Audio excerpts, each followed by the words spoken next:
Assalamualaikum warahmatullahi wabarakatuh. Salam sejahtera bagi para trader deriv MT5 dan para trader cubit khususnya. Semoga semuanya dalam keadaan sehat walafiat.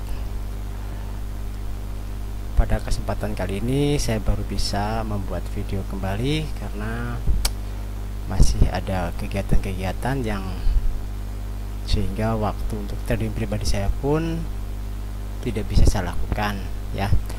Oke, pada video kali ini saya menjawab request dari teman yang agak lama ya, minta dibuatkan contoh video kalau saya lagi trading untuk scalping tapi tidak menggunakan M1. Alasannya karena M1 gerakannya terlalu cepat. Dia minta dibuatkan di M5 atau M15. Oke, di sini saya pakai yang M5 aja karena kalau M15 agak lama kita mendapatkan momennya. Bagi teman-teman trader yang baru mampir di channel ini hanya sebagai contoh dan referensi belajar. Mohon maaf jika banyak kekurangan karena saya pun sama masih dalam proses tahap belajar teman-temannya. Di sini hanya sekedar berbagi ala kadarnya saja, sebisanya yang sekedar saya tahu dan biasa saya gunakan. Bagi teman-teman yang belum mempunyai akun deriv, bisa dilihat linknya atau mengunjungi deskripsi di video ini, ada link untuk open akun baru. Dan bagi yang berminat menggunakan cubit, silahkan download dan silahkan hubungi kontak Telegram yang ada di deskripsi untuk aktivasi. Oke, agar tidak terlalu lama ya karena durasinya terbatas ini videonya. Di sini saya masih menggunakan MA, tapi di sini saya modif sedikit, saya pakai MA-nya yaitu MA3, MA10 sama 50 ya. 3, 5 dan 50. Di sini saya tambah menggunakan stokastik. Stokastiknya ini saya menggunakan stokastik 935 dan yang default yaitu 533 ya. Hanya itu saja yang saya gunakan. Jadi saya hanya akan tradingnya sederhana teman-temannya di sini. Kalau untuk default itu, jadi kita tunggu cross seperti ini. Nah, berarti kan di sini perhatikan sinyal MACD-nya juga sama kan? Maaf, stokastik bukan MACD, sama kan? Berarti kita ada peluang untuk mengambil profit untuk sell di sini, gitu kan? Oke, di sini saya barusan tadi open posisi buy karena di sini dia sudah over sold ya. Walaupun di sini belum ada sinyal atau perpotongan dari MA ya. Jadi kalau belum ada perpotongan dari MA, kalau emang ini dirasa sudah cross, apalagi sini MA-nya udah cross ya, stokastiknya sudah cross, ya udah saya ambil posisi ya. Di sini juga sebenarnya udah profit ya. Di sini saya pakai lot terkecil karena balance-nya kecil ya. Di sini kita lihat V75 scanner kondisinya bagaimana ya. Volatility 75 itu sebetulnya trennya tren turun ya. Sebetulnya trennya tren turun nih ya, tetapi saat ini tren 75 itu untuk di time frame kecilnya sedang up ya, artinya sedang koreksi ya. Di sini sedang koreksi ya, di sini sedang koreksi. Di sini juga sebenarnya udah profit ya. Kalau profit ya oke, saya close saja ya. Atau kalau tidak close nggak apa, biarin aja, bisa tunggu dia ke atas. Kami teman-teman ini masih belum selesai. Saya mau close nya kalau stokastiknya sudah menyentuh di sini, boleh. Itu kan opsional ya. Mengenai profit saya tidak bisa menentukan merekomendasi berapa yang harus diambil karena kekuatan balance setiap orang tidak sama. Menurut saya bijak secukupnya menurut versi Anda. Kalau bagi saya sih dapat $1 atau $2 dari satu posisi udah saya close saja, lumayan lah, cukup daripada enggak dapat apa-apa. Di sini emang ada sinyal untuk melakukan entry sell lagi ya. Oke. Jadi rule-nya sederhana aja, hanya mengamati ini dan perpotongan ya untuk lebih baiknya, apalagi kalau dia udah cross dengan 50 berarti emang dia lagi tren kuat ya. Di sini dia lagi tren turun. Saya lihat juga untuk indikator lainnya ini saya cuma menambahkan ini aja. Saya menambahkan oke, agar tidak terlalu besar ya, biar tidak membuka jendela yang sebelumnya maksud saya. Ya ini saya batasi saja, yang ini saya aktifkan yang volatility 75 saja. Saya aktifkan tuh, ini stokastik juga teman-teman ya. Saya menggunakannya ini indikator, saya buat sebisanya saja, ala kadarnya saja, hanya sekedar untuk membantu saja. Semua keputusan tetap ada pada kita, ini hanya sekedar bantuan saja ya. Oke, di sini. Nah, di sini kelihatannya. Kemudian yang ini juga kan biar nggak geser-geser nih, saya kan ini banyak isinya tuh ya. Saya saya perkecil juga ini. Saya perkecil juga yang ini. Saya juga sama, hanya saya aktifkan yang volatility 75. Satu biar nggak terlalu banyak, keduanya juga biar nggak terlalu berat.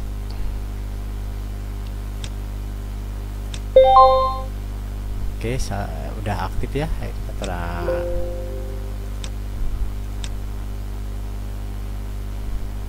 Oke, di sini sinyal ya. Oke, di sini sinyalnya M1 sampai dengan D1 trend. Oke, di sini saya akan OP 3 kalinya karena di situ ada OP buy. Jadi saya OP 0,10. Ini untuk satu open posisi. Kalau 0,01 itu 0,4. Berarti kalau 10 0,10 ya berarti saya ambil 4 ya. Oke, seperti itu teman-teman ya. Di sini menunjukkan sinyal sell ya. Ini indikator sinyal. Kalau yang besar ini hanya untuk mengetahui kondisi tren. Nah, sekarang trennya udah tren searah semua ya, tren turun. Ini juga sama seperti yang di depan tadi. Kadang-kadang saya hanya melihat bolak-balik saja. Kemudian di sini ini sebetulnya adalah ini ya. Ini sebetulnya adalah hanya saya gambarkan, jadi saya agar tahu saja di sini karena di sini saya pakai time frame 5 menit. Jadi di sini 5 menitnya itu sebetulnya kondisinya seperti ini ya. Dia belum overbought juga belum oversold. Jadi dia hanya tanda kuning saja ya. Nah, di sini M4-nya dia udah menandakan dia overbought, artinya dia akan balik ke bawah ya. 15-nya dia oversold, dia akan kembali ke atas. Kita lihat ya 15. Kita lihat 15. Nah, 15-nya itu udah menandakan oversold ya, ditandai dengan ada lingkaran hijau. Artinya dia ada kemungkinan dia akan, setelah candle ini habis atau belum, dia ada kemungkinan akan berbalik arah, mungkin koreksi ya. Karena apa? Karena secara tren utama itu dia trennya turun, tetapi di sini ada kemungkinan 15 H2 H6, kemudian di M1 dia kemungkinan dia naik. Kita lihat M1 ya. M1 nya tuh, dia M1 nya sudah oversold, ditandai dengan, tapi di sini belum disarankan untuk open posisi. Open posisi kalau dia terjadi sewarna kuning menjadi warna hijau, baru kita open posisi. Di sini baru tanda saja ya. Di sini baru tanda saja. Saya kembali ke M5. Saya kembali ke M5 lagi karena kita scalping di M5. Nah, seperti itu. Jadi saya daripada bolak-balik lihat apa namanya time frame berikutnya, jadi saya ingin tahu siapa saja yang sudah overboot sama overshoot untuk indikator settingan ini gitu kan. Ternyata di M6-nya, M6, M5 itu dia menyatakan overboot, artinya dia lagi tren ke bawah, tren masih dominan ke bawah. Perhatikan di sini ya, di sini seperti batas overbootnya itu tidak harus di sini, bisa juga dengan dari angka 50 ini. Oke, sekarang sudah close semua ya. Saya dapat profit 1,43 ya. Ini scalping saya turunkan lagi. Di sini saya pakai 0,05, berarti saya pakai $2 ya, 0,05 karena 0,01 sama dengan 0,41 0,01 lot sama dengan $0,4. Sekarang saya tunggu momen dulu, tunggu dia. Nih di sini belum ada. Saya tunggu dulu. M2, M3 dia sudah menyatakan turun ya. Tapi kalau mau OP lagi juga boleh karena dia terlihat trennya juga turun. Di sini juga emang harga di bawah MA3 dan 10, kita bisa open sell di situ. Ya walaupun di M1-nya, ini M1-nya tengah-tengah. Nah, udah dapat kan? Scalpingnya cukup sederhana teman-teman. Jadi ambil profit itu just nggak perlu, ya relatif ya. Kalau saya bilang nggak besar juga relatif. Kalau bagi saya ini cukup lah ya. Saya open posisi lagi sell. Jadi saya targetnya karena modal saya kecil teman-teman, hanya $50 balance-nya, jadi ya kecil-kecil saja lah. Bagi saya udah cukup. Saya ucapkan terima kasih kepada teman-teman yang sudah order toolnya. Saya sarankan tetap bijak teman-teman. Apa yang teman-teman miliki itu hanya sekedar alat bantu seperti kita berkendara, itu rambu. Mengenai untuk mengambil keputusan terhadap rambu tersebut tetap kita ambillah dengan bijak teman-teman ya. Jadi kalau ada setiap ada sinyal, ada informasi, jangan langsung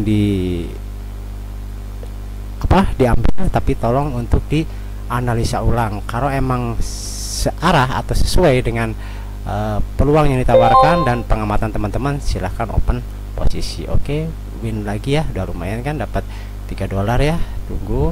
Nah, di sini masih belum. Nah, di sini dia M1-nya udah searah, berarti saya ambil posisi sell. Nah, di sini udah merah semua, artinya M1, M2. Nah, di sini dia udah menyatakan walaupun dia merah, tapi dia udah menuju ke area overbought. Mungkin di selesai candle M5 ini akan ada koreksi dulu ke atas. Tapi di sini sinyalnya adalah sinyal turun semua untuk volatility volatility 75 ya. Untuk volatility 75 ini sinyalnya turun semua seperti itu. Nah, sama juga jadi teman-teman kalau pas aplikasi sambil MT5 kemudian aplikasi dicubit, teman-teman juga tinggal lihat di sininya. Nah, kalau cubit kan pakainya durasinya cepat ya, paling menit. Kalau main di option durasinya lama-lama juga beda lagi dengan forex kan. Dia apalagi kalau pas lagi ada news tentu akan searah atau mungkin dominan untuk ke arah yang sama itu tetap bertahan. Beda dengan volatility. Kalau volatility perubahannya sangat cepat. Jadi kalau untuk di option ya saran saya kalau main rise fall ya maksimum 10 menit lah, 15 menit. Tapi lebih bagus lagi kalau pakai durasi menit, mendingan diaktifkan auto sum-nya gitu kan. Tapi kalau sudah paham kalau main durasi tick ya teman-teman cukup mengamati di M1 ini aja. M1 ini sama ini. Untuk arah sinyalnya cukup mengamati M5, M10 atau M15 mana yang menjadikan arahan teman-teman. Nah, di sini dia yang ini M1, M2 dia udah overbought. Jadi kemungkinan akan terjadi koreksi dulu ya. Kenapa? Karena M5 itu adalah kumpulan dari time frame M4, M3, M2 dan M1 yang masing-masing mempunyai informasi kondisi yang berbeda teman-teman ya. Oke, semoga menjawab bagi teman-teman. Kalau misalnya mau di M15 juga sama. Di M15 kita tinggal lihat sinyalnya kemana. Berarti di sini 15 juga sama ya. Sudah, kalau melihat indikatornya dia sudah overbought, tetapi di sini tren masih ke bawah ya. Tren masih kuat ke bawah. Kemungkinan hanya koreksi sesaat saja ya, mungkin seperti mana ya, mungkin seperti ini misalnya. Di sini tren ya, dia hanya koreksi, selanjutnya dia akan kembali ke tren utama, karena di sini untuk tren, untuk sinyal itu sampai dengan D1 dia kondisinya sell. Kemudian untuk kondisi market dari mulai M1 sampai dengan D1, kecuali di sini H6, H8 atau H12 dia masih sideways, tetapi dari M1 sampai dengan H4 itu udah sangat cukup, artinya candle H4 saat ini sedang bergerak turun. H1 juga sama kan, kalau kita ambil 15-an, kalau saya biasanya H4 sebagai arah, H1 sebagai sinyal, M15 untuk open posisi, tetapi momen masuknya melihat dari M1. Jadi misalnya gini, kalau di M4 merah, di H1 merah, di M15 merah, tinggal tunggu saja di sini. Di M5 dan M1 nya sama-sama merah baru masuk.